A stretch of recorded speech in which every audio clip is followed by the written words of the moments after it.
Hello and welcome to our podcast. I'm Dani, and today Crate.com talks with Yanela Mislauli, the Impact Support and Intern Manager of the African Impact Foundation. If you haven't heard of it, its mission is to equip young people with education and skills to move out of poverty. If you're new here to this podcast, remember to press subscribe on YouTube or in your podcast app. Now, hi Yanela and welcome. Hi, Danny. Thank you so much. I'm super excited to be on your podcast today and share more about the work we do at the African Impact Foundation. Oh, so am I. I'm really hyped to learn more about you guys. So let's begin by talking about what inspired the creation of the African Impact Foundation and how has the organization evolved ever since? Right, amazing. Yeah, that's a really good one. The African Impact Foundation was started off in 2008 by African Impact, a volunteer company which focuses on having projects. It's volunteer projects across Africa. The main areas were Southern and Eastern Africa. So the foundation was started to manage funds and donations from volunteers that would visit the various projects run by African Impact. But since then, the African Impact Foundation has evolved. We wanted to create a more sustainable impact, and we saw the need in the communities that we were working in to create a more lasting impact.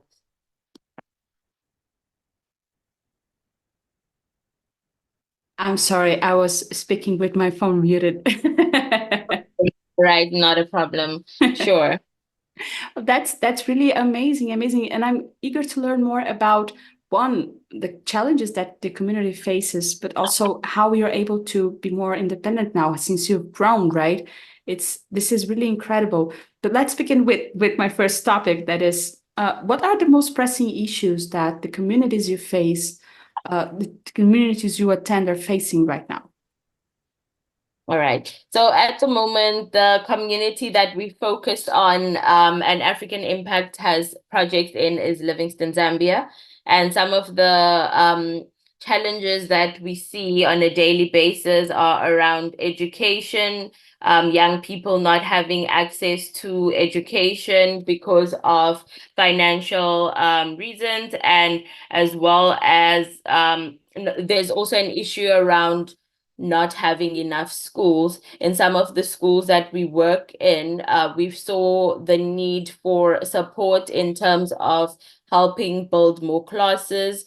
For example, one of our partner schools, there are 80 children in one classroom, and although there are those 80, sometimes classes only would run for 6 hours, or the teacher would only have 6 or even less hours with those children. Classes will start at 6 a.m. up until 12 so that a new group can come again. So teachers are also overwhelmed and they're also understaffed. So we support those communities in the area of education by providing sponsorships in order for kids to be able to get an education and also not to have to worry about some of the things that come with that, such as fees, uniforms, etc. And then we also support schools by trying to help them build additional classes in order to decrease the student to teacher ratio and also allow students to have a longer time in classes as well. And recently, even in those community schools that we work in, sometimes they are understaffed, and then volunteer teachers have to then come and support. So with volunteer teachers, they're not supported by government. So therefore, organizations are the ones that actually support those schools to pay volunteer teachers, and many of them are underpaid with those longer hours. So we've recently also developed a new project, Sponsor a Teacher, where we're supporting 8 teachers at one of our partner schools with a top up to their salaries as well. And then we've got the gender equality. So where there are a lot of like stereotypes and, with parents marrying off young children or girls because of the bride price, and also believing that boys, if ever a parent, it comes to a situation where they need to select which student stays in school and which one stays at home. It was usually the case where boys would stay in school and then the girl would stay at home, etc. So just to try and break those stereotypes, we've got a project called the Girl Impact. It's a gender equality project. It focuses on educating young girls and boys about different stereotypes, as well as trying to break those stereotypes. So as the project was implemented, we also decided to implement it with parents as well, the parents of the children that we work with, in order for them to also be exposed to the same curriculum that the children were, being taught. But that program has grown into so much more now. We've got 3 different groups. We continue to work with girls and boys, and then a women's group as well. And with the women's group, we started to include financial literacy, business, starting your own business, etc. So those projects have grown. And we then expanded into a youth wellness project. So that one focuses on, it's more of a peer ambassador. So trying to work with young youth in order to train them, and so they can be able to deliver the message of the importance of education, gender equality, as well as having those conversations of the issues that they face, and being the sort of ambassador or bridge between the African Impact Foundation support and their peers. So with the youth, it's called Youth in Zaga. And with that project, we deliver it in different schools, and then we select ambassadors that we train with to be able to deliver the different workshops. And that project also recently launched a year ago. And since then, we've worked with 6 different schools and reached over 300 students. We have 55 trained ambassadors, and they are all their confidence have grown. And like teachers have reported, there's so much change with the learners that we implement the project in. You can see that there's more like enthusiasm in class, etc. And then we also have the Sponsor a Future, which is a project that was started after the sponsorship, which is called Sponsor a Child. So we found that when we started Sponsor a Child with just 10 children, and now we are sponsoring over like between 150 to 200 children per year. And so with the children that we started off with, they then got to grade 12, and then we saw a gap in that area. What do they do after grade 12? So we then started the Sponsor a Future project to support them through that process of the next phase, applying for university, seeking opportunities, like applying for scholarships. Many of the learners don't have access to computers. So if we find opportunities like scholarships, we'll then our education coordinator will sit down with those grade 12 learners, understanding what they want to study, speaking about the different opportunities that are available as well. So we bridged that gap after grade 12, and we do then support the learners that are in school or do get placements into colleges or any further type of education with like support in terms of allowances for them living on campus, a food allowance, as well as residential kind of allowance to pay off their rent. And then we also support those with short courses. So you'll find with the students that we support in university, many of them wouldn't have that meal, so that allowance does make a difference, and also to be able to purchase textbooks, etc. And just getting that guidance or even access to applying to a scholarship or bursary opportunity is another step. So that project is also growing now as well, because we're currently supporting about 17 children with their further studies. Yeah. And we recently launched a new work initiative where students who graduate from our programs or graduate from the Sponsor a Child program who are still waiting for feedback from university get to work with the foundation team and be able to be mentors on these different projects that we run on the workshops in the communities. They get trained by our coordinators and they get to work with their peers. So it gives them a sort of like work or job readiness kind of experience, exposures to using computers, general admin kind of work, and it recently launched last year as well. So last year has really been a year of growth for us. And with our new vision and mission, with all of these different workshops that we're delivering and projects, we found that there was a really huge gap because we implement them in schools, we implement them in clinics as well. Oh, I've also forgot to mention that we also partnered with Let's. So Let's focuses on educating young women and girls as well as couples on reproductive health, understanding your menstrual cycle, as well as providing tools how to monitor and track your cycle, so to avoid early or unwanted pregnancy. And that was also a huge challenge.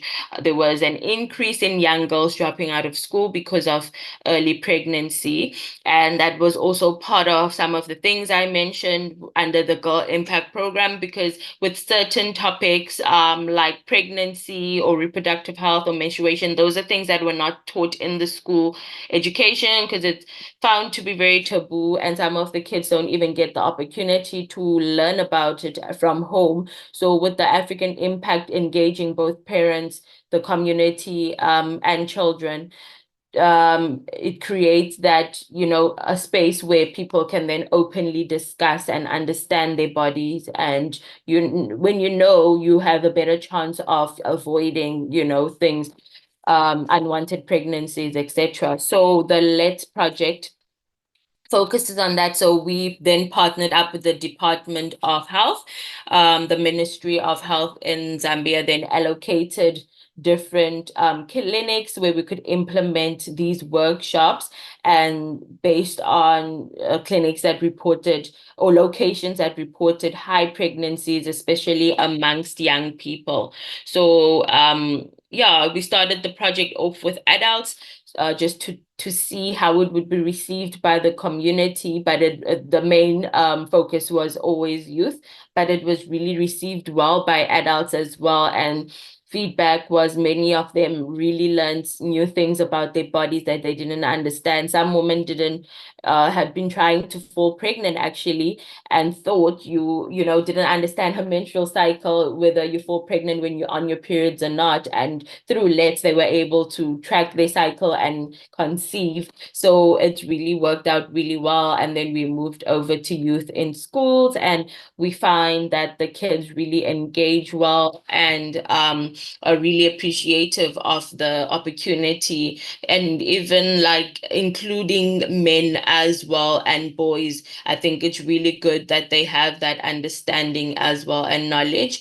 And yeah, and then with the we do follow ups as well, since we've given them the bracelets to check who is still using the bracelets, if they found it useful, has anyone fallen pregnant using the bracelet, or and so forth. So yeah, like it's really been evolving, and in a good way. The impact we see, the feedback is good, and our main point of everything is the community, because before we do implement any projects, we always engage different community leaders and different departments like education, health, as well as we've got a community committee that we work with members of these different departments, and they always support us when we have questions around implementing a new project and engaging the community. So that is one of the things that has kept us really strong in Livingston.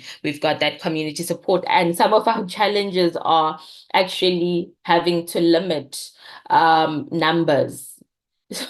So yeah, so people really want to be part of these workshops, and that's the one thing that we've really found challenging, limiting numbers, and that's all due to funding.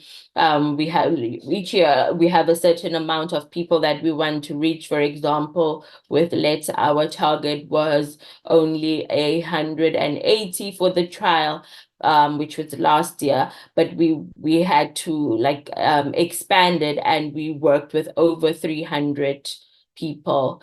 And even with Youth in Dhaka, the Peer Ambassador Project as well, it's just the kids want to be part of these workshops. It's something that they look forward to. But with all that said, we still picked up a gap because we also felt like with the kids that we work with, it's limited because we deliver it in school, and other people or other kids who are not in the schools we work with don't have access to our projects, as well as not having a place of our own, because sometimes workshops take a place under mango trees or even just outside. So when it's raining or when it's school holidays, we can't, have any like solid projects. So then our next goal was to create a youth community center, and we're working towards that. We've been working with a company called UTT. They have design experts and architects as well as engineers who've helped us design this beautiful design. But due to funding, we'll start off with just one phase one, so we can start our workshops. Then the community can have access to those workshops, and we plan to have various type of, I'd say, resources at the community center where the community can access. We plan to have a skills development area. We will teach carpentry, we'll teach woodwork as well as sewing. We also plan to then have a recreational space for young boys and girls to run holiday activities, weekend activities as well, and even from other community schools. As I've mentioned, sometimes kids finish classes within 4 or 6 hours, and then they don't have anywhere to go. There are no spaces for young people, so it's going to be a safe, supervised space where they have access to all of these things, as well as we want to run homework clubs as well.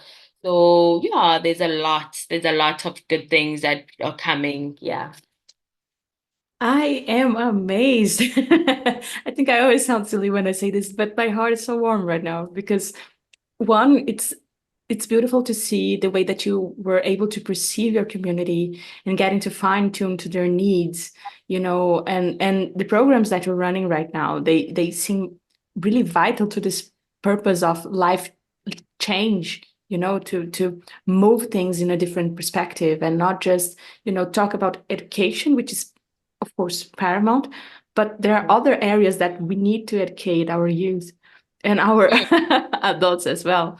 And I think Yeah. that's the second point that I think it's really amazing, the fact that you really seem to be part of your community. I think the fact that adults are getting involved and they are Yeah. learning as well, and you were able to grow into that direction, even though the programs are not made for them, but you're able to 100%. test it. It's really, really beautiful. And I think that's a true testament of a job well done. So congratulations on that. Thank you. Thank you so much, Danny. And it's really thanks to our team on the ground. They've got a good grasp of community engagement, and our beneficiaries come first. No, that's brilliant. Well, and talking about, moving forward, moving towards the future, I loved it. I want to ask if anyone watching or listening to us right now wanted to get involved, want to help you out, keep it going. What are the best ways to motivate you to help you out in this journey? No, definitely. We would love support, and especially with the Youth Community Center, because I think that's something that is lasting and can benefit the community in the long term. There's different areas, as I've mentioned. There's the education area where it's all about access to a space where you can learn, study computers. Then there's a recreational area, sports ground, access to yeah, like holiday activities, etc. And then there's the skills area. So any kind of support within those areas, we'd be happy to partner with companies. And then as I've mentioned, expanding it's all about funds as well. So if any companies or other organizations would like to partner with us to help our youth community center grow or come to life, that would be amazing. Yeah. We'll make sure to share this word with everyone and also share your page, which is africanimpactfoundation.org.org. Go there. You can learn more about these beautiful projects that Nella just mentioned and get in touch with them. I think that's the easiest way. Nella, thank you so, so much for joining us today. This was a great talk. You're welcome. Thank you for having me, Danny. It was a pleasure. And for everybody listening or watching right now, thank you so much for staying with us for this more episode. And remember, if you liked it, press subscribe on YouTube or in your podcast app, because that shows the algorithms that this is an important conversation and more people can learn about the importance of the African Impact Foundation. Bye. Check their page, and I see you in the next episode.